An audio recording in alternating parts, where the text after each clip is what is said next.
أحبتي، إن الذي يعيش مترقبا للنهاية يعيش مستعدا لها، فيقل عند الموت ندمه وحسراته. أردت من هذه الموعظة إيقاظ القلوب من ثباتها، وزجر النفوس عن التمادي في غيها وشهواتها. لقد رأيت الحياة تمضي مسرعة، ومعظم أهلها في غفلة. ناس يأتون وآخرون يرحلون، أرحام تدفع وأرض تبلع، والناس غافلون ولا يستيقظون إلا عند معاينة الموت وسكراته. أحبتي، إن الحياة على ظهر هذه الحياة موقوتة، إن الحياة على ظهر هذه الحياة موقوتة محدودة، وستأتي النهاية حتما.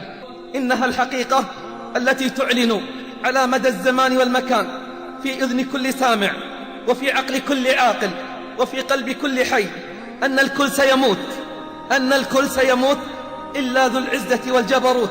قال جل في شأنه: كل شيء هالك إلا وجهه. إنها الحقيقة التي لا مفر منها ولا مهرب، طال الزمان أو قصر. كل باك سيبكى، وكل ناع سينعى، وكل مذخور سيفنى، وكل مذكور سينسى. ليس غير الله يبقى، من علا فالله أعلى. اعلم رعاك الله أنه من عاش مات، ومن مات فات، وكل ما هو آت.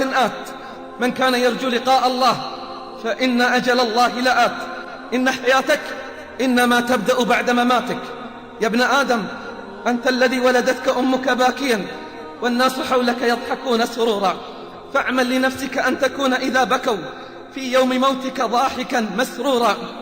إنه الموت أعظم المواعظ وأبلغها، وهو أول خطوة إلى الآخرة.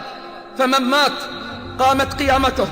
قال صلى الله عليه وسلم: القبر أول منازل الآخرة، فدارنا أمامنا، وحياتنا الحقيقية هي بعد موتنا. خرج المغرور من الدنيا ما صحبه سوى الكفن إلى بيت البلا والعفن. لو رأيته قد حلت به المحن، وتغير ذلك الوجه الحسن. أفق من سكرتك أيها الغافل، وتحقق أنك عن قريب راحل. يا سالكا طريق الغافلين، ويا راضيا بطريق الجاهلين، متى ترى هذا القلب القاسي يلين؟ متى تبيع الدنيا وتشتري الدين؟ ليت شعري بعد الموت أين تذهب؟ رحم الله من اعتبر وتأهب. ليت شعري بعد الموت أين تذهب؟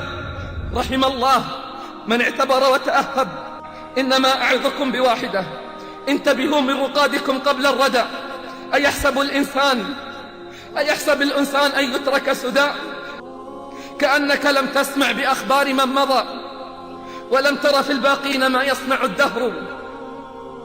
فإن كنت لا تدري فتلك ديارهم، محاها مجال الريح بعدك والقبر. أين الهمم المجدة؟ أين النفوس المستعدة؟ أين المتأهبين قبل الشدة؟ أين المتيقظ قبل انقضاء المدة؟ كم يوم غابت شمسه وقلبك غائب، وكم ظلام أسبل ستره وأنت في معاصي وعجائب، وكم أسبغ الله عليك النعم وأنت على معاصيه تواظب، وكم صحيفة قد ملأتها بالذنوب والملك كاتب، وكم أنذرك الموت يأخذ أقرانك من حولك وأنت ساه ولاعب. كم أنذرك الموت يأخذ أقرانك وأنت ساه ولاعب. أفق من سكرتك، وتذكر نزول حفرتك، تذكر هجران الأقارب.